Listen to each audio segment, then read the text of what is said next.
German is one of the few languages in the world in which every noun begins with a capital letter. It's one of the language's most distinctive features, and it's a little bit controversial. There doesn't seem to be much point. Of course, you can always find examples where this is very important.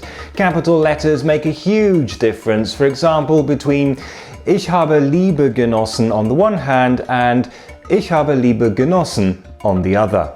But honestly, these cases are extremely rare and also very artificial.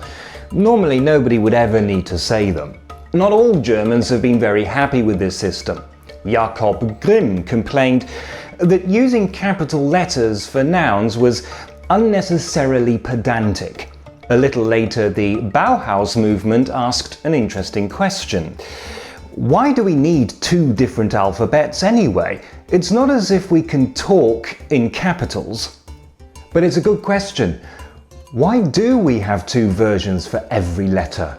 Well, the Latin script came to be used for European languages, including German, but it wasn't always very practical. In the medieval period, around the time of Charlemagne, for administrative purposes, a different style of script was developed. This was easier to write and much easier to read. Originally, this was actually two different typefaces and they were separate.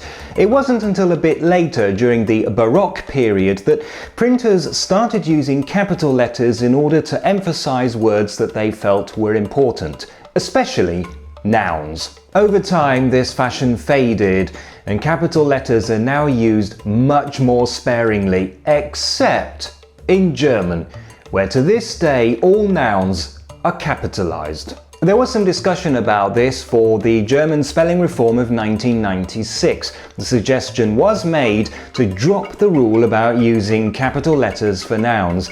In the end, however, it was decided against this suggestion, and so things have stayed the same as they were. So the German language is saddled with unnecessary capital letters.